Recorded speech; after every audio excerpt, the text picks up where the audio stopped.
Whoa, a shockingly weird ending video featuring shockingly weird moments that may get pretty meta about an ending of a show that does the same? Yeah, it's definitely gonna be one of those days. Luckily, I'm feeling pretty brave and somewhat bold, because today we're looking at Batman, the Brave and the Bold. You get it? You see what I did there? Fam, and I thought my jokes were corny, golly. Oh yeah, you got something better? Fam, I don't even know what I'm doing here. You got some kind of like Matrix thing going on? Like, why is it just your head? Yeah, good point. Why are you here? Well, I don't want to be rude.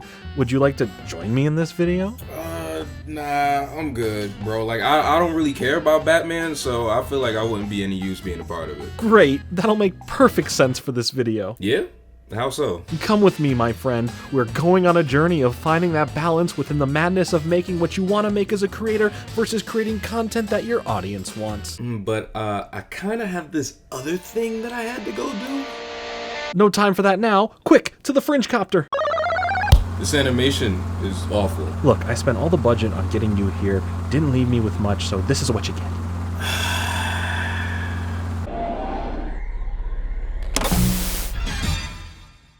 Now a word from our sponsor. Thank you to Surfshark VPN for sponsoring today's video. Surfshark VPN is a virtual private network that helps you secure your digital life, in turn helping your real life by putting your worries at ease. Surfshark offers one of the best full coverage VPN packages out there with an unlimited number of devices that can all run under one subscription, all at the same time. Seriously, as many devices as you want. The Surfshark app itself is available on all platforms, PC, Mac, and of course the Linux users out there, you're covered as well, even smart TVs and video game consoles, all along with 24/7 live customer support and a full 30-day money-back guarantee to make sure you know it's completely risk-free by giving them a shot, as well as one of the best security measures with their strictly no-logs policy, which encrypts your data, meaning that they do not keep any of it, nor does anyone know what you're doing online. Want to watch something that isn't streaming in your country? No worries. Just connect to any of the servers Surfshark has around the world and boom, you can access streaming libraries of even more content that otherwise would not be available in your country. It's fast and it's easy to use, filled with features that go beyond just the basics with a regular VPN. If you want to protect yourself online while browsing, as well as help support the channel, you can get Surfshark VPN at surfshark.deal/JordanFringe and enter promo code JordanFringe for 83% off and an extra 3 months for free. So click the link down below in the description and get protected today. Are you even listening to me? Lovely, yes. Batman the Brave and the Bold is another animated outing for the stories of Batman and his friends as he teams up with others from the DC universe to fight crime. What's nice is the show doesn't just focus on the big cameos and team-ups for Batman, but the lesser known and frankly more interesting characters. There was a comic book run in the 1970s for the Brave and the Bold in which, of course, this show borrows heavily from, whether it's the campiness of the era or the charm of the Golden and Silver Age. But this is just another show about Batman. How could it end in a shockingly weird way? This iteration of the Caped Crusader, while being out during the darker narrative Dark Knight era, surprisingly had a lighter tone and approach to its storytelling. Rather than big storylines with plot points that would pay off way later, a lot of the show was solely based around standalone episodes, giving the audience the option to jump on at any time without the worry of feeling lost. I feel like you're trying to say something with that. I am. You see, what's beautiful about the videos you or I make, since there isn't a through-line narrative between every video, people can find them and join in on any point. Aside from the inside jokes from the longer-lasting viewers of the content, it's open and not closed off to the new viewers. That wasn't really that meta. I really hope you got something to relate to all this. I don't know, just might. Alright then. This finale episode of the show, Mightfall, starts off with Batman saving Abraham Lincoln from John Wilkes Booth, and then Abraham Lincoln saving Batman. Intro aside, after the opening credits, Batman and Aquaman fight Gorilla Grodd, who is riding sharks. But here is where the episode goes off the rails. The fourth wall is broken thanks to Batmite, a critical fifth-dimensional being who is an ultra fan of Batman, just not the Brave and the Bold Batman, at least not anymore. He wants that dark and gritty, pounding in the city, do you bleed? You will, Batman. Similar to the art form of content creators who talk about and review cartoons, we tend to be critical about what we talk about, and here he lists off his grievances with the show. He claims the show not only metaphorically jumped the shark, but literally is doing that in this episode. It's predictable, it's been seen before, and the fans of the show don't want this. So Batmite, being the mischievous little bat dude that he is, starts making some changes to the 2D world Batman lives in order to get people to turn off the show or change the channel channel, which will cause the executives to cancel Batman the Brave and the Bold. Yeah, it's a weird level of meta that only continues to get even more meta. Wanna see what else is on? No, let's keep watching, Dad. Coming up next, it's Batman, the Brave and the Bold. Batman, the Brave and the Bold. New episodes, Fridays at 7. I know Batman's not really your thing, Tariq, but come on. Even you have to admit this is pretty fun and wacky. I saw you crack a smile. Alright, fine, you're right. Some of these changes are pretty funny, I'm not gonna lie. The whole bit about Ted McGinley, who even comes in to voice Aquaman as Batmite takes the John DiMaggio voice away. Aquaman will now be voiced by Ted McGinley. The whole Ted McGinley joke throughout the episode just kind of plays into that whole jumping the shark thing, as Ted is known as the patron saint of jumping the shark, based on him joining the cast of a show later on in their run, like way past the show's prime. A joke that would most likely go over the target demographic's head, but a pretty fun one just based on the entire theme of jumping the shark anyway. It didn't really hit for me until Buddy started talking about how Married with Children ran for 7 years after he joined. It's hilarious, to be honest. Married with Children was on the air 7 years after I came on. Then there's this new character, Ambush Bug, a very obscure DC superhero who could just appear anywhere like Batmite's house or the streets of Gotham. And you know, aside from his character just being a welcome addition and being pretty funny, the whole Ted McGinley joke continues as the voice of Ambush Bug is Henry Winkler, or better known as Fonzie from Happy Days, which is a show that Ted joined during their final seasons after they had been running for 6 years beforehand. And Fonzie also literally jumped over a shark. You know, that's where the term comes from. I still can't believe it. I'm talking to the real Ted McGinley. The joke has so many unnecessary layers to it, which kind of makes it even funnier the more you look into it. Ambush Bug tries to get Batman and Aquaman to understand that people are getting bored and changing the channel, because what's going on in the story is not what they want to see from Batman. They want to see pointless fighting, which they learn is actually what keeps and grabs the audience's attention. But it all gets dragged down by random gimmicks. Anything from laugh tracks to pointless accessories and gadgets, and the worst sin of them all, they gave bro a Scrappy-Doo. Buddy not even trying to get the show canceled at this point, he trying to get a tax write-off. Yeah, all of that up until we see Gotham turned into Malibu, and Batman given the one thing he'd never have: guns.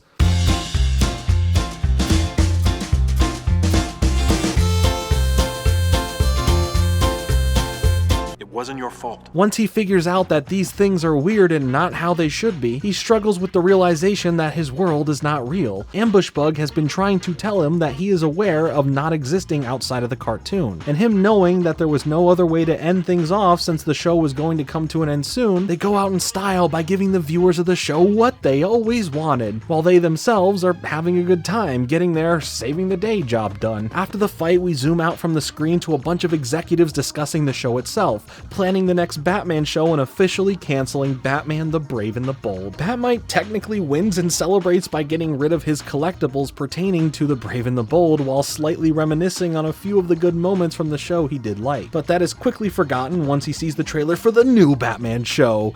That's all CGI, and it's not even about Batman, it's about Batgirl. So he gets sad at that for a second until we see Batman get featured as a friend of Batgirl in the show. But Ambush Bug speaks with Batmite one last time as he is confronted about him only existing within a realm of this show, and without this show existing, he no longer will exist. He then gets erased from the world, and we cut to a cast wrap-up party filled with cameos from a ton of superheroes and villains. In the background, the cars and buildings turn out to be set pieces and are moved away. We get a final message from Batman before we get a final goodbye from the show, and thus Batman the Brave and the Bold is over. It's just pretty wild that the rest of the series really isn't like this at all. It's campy and it has its moments for sure, but it was meant to be weekly Batman adventures, making references and paying homage to some comic book classic eras. It really seems like the writers of this episode really just kind of wanted to have some fun on the show's deathbed, so to speak. If you have one last chance to make something, right, and it's over because of network treatment or behind the scenes issues, or even because of ratings sometimes, why not just go out with a bang and directly poke fun at some of the criticisms, but at the same time embrace them? It kind of reads as a final, this is what we've been trying to do for the past 3 years, and we really hope it shined through. Thanks for watching. While also kind of feels like they're just giving themselves a well-deserved pat on the back.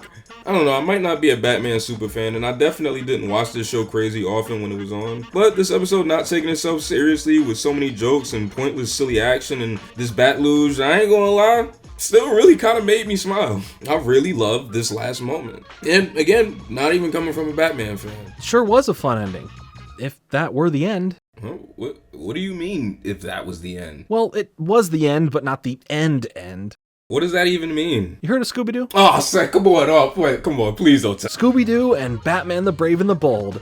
Yeah, that's the title. Was a 2018 standalone movie that teams up the Brave and the Bold iteration of Batman with the iconic mystery solvers from Scooby-Doo. This is back to the campy, non-self-aware Batman, mainly a throwback to those who are big fans of the Brave and the Bold who are feeling nostalgic for it. It's less shocking and just more Scooby-Doo. And there's nothing in it that I would really consider shocking. So that ending isn't shocking, which makes you a liar, and your video's a lie, and you're a little liar baby who goes to lie school and lies down all the lie time. What? Isn't it shocking that like a little over 6 years after the show ended that we get a random Scooby-Doo movie crossover? I mean, come on, that's shockingly weird. Man, just cut to commercial break. This could be deeply disturbing. Coming up on Cartoon Network, next, Batman, the Brave and the Bold. You're watching Batman, the Brave and the Bold. When it comes to Batman the Brave and the Bold, the ending clearly showcases the balancing act, or an overcompensation of a balancing act, of doing what you want to do versus what the audience, or in the show's example, the viewers and the executive board want. In fact, we can personally interpret this for what I've been trying to say. Let's picture the viewers of this show as the viewers of this YouTube video, and the executive board as YouTube. Sure, you can create whatever you want, but if you don't also give time to your audience and what they want to see as well as what YouTube wants to see, rather than your show being canceled, you just end up losing those viewers and any algorithmic pushing from the network, aka YouTube here. I mean, it's sad though, as a creator, that you essentially have to become a drone for what others want, rather than what you yourself, the creator, wants. All that broadcast yourself stuff went out the window the very second that any of us made this a business. But the thing that always made these videos so cool was that intimacy. It's something that we lost as the expectation of certain types of quality just kind of went up. But we gotta look at these things as face value though, right? This is a YouTube video. We make YouTube videos, not movies, not TV shows, but YouTube videos. Like, love the Batman or whatever, but if I have no interest in the topic, why on earth would I cover it? My heart, my passion, those things that people watch our videos for, it just wouldn't be there. So why would I even bother? What's stopping it from sounding like I'm just reading off a BuzzFeed article with some trap beats in the back? You're totally right. This is YouTube. It's hyperbolic to treat it as if it's the exact same thing as a TV show or a movie. But the parallels are there in some aspects. Like, let's look at all of this. You may not be interested by Batman or this topic, but let's say the audience wants to see what you'd think about it, or in this video's example, the weird ending it had. But you don't have the drive to talk about Batman or spend time making a video on it. So look at how we got here. In order to talk about something that you initially didn't have any interest in, we are at the same time comparing and contrasting how we operate as content creators, juxtaposed to the show needing to find a way to deliver what the show wanted to deliver and what the network and the viewers wanted to see. You can make something you at first didn't want to make. You just need to find the fun in it for yourself. Break out of that comfort zone and try something different. For example, let's look at one of my past videos, Randy Cunningham, 9th Grade Ninja. I was asked over 1,000,000 times to cover that show, but I had never seen it nor had it on the top of my list to do so. The fun part for me when I decided to take a look at the show was exploring something new, which made watching it, talking about it, and the whole process of that video really fun for me. Hero 108, I took one look and said, what in the mid-2000s GameStop commercial is this? But what got my interest was the deeper lore that the show had set up, causing me to have a lot of fun making a video on something I initially didn't think I wanted to make. Still though, Batman got canceled anyway after season 3. They tried to balance that mix and they literally don't exist anymore. While that is sadly true, as content creators we have the luxury to continue on, so we do have the time to find whatever that mix is. So, a little for them, a little for me? Yeah, make sure you find your fun while giving the audience theirs. You can review or talk about things you really don't care for, like you discussing Batman with me today, and still have a good time doing so. You may even surprise yourself and truly enjoy something you didn't expect to. You know, it was actually pretty fun. Not saying I'm a Batman fan now or nothing like that, but after seeing how this episode played out and having to find that balance, it was interesting. I'm sure it not only just spoke to me, but a lot of different creatives. It spoke to me too, and I'm glad you joined me today. I'm glad I did too. It's okay to give people what they're looking for. Just make sure that you can find a way to have fun doing it and everyone wins. Exactly. Well, that was the shockingly weird way Batman the Brave and the Bold ended. Yeah, was. What did you do? Said Great, you broke the 39th-second rule of the Fringelopedia. Which rule was that? No cursing. Sorry. Actually, no, I'm not. I really don't care. You'll be alright though, gang. You tough though, right?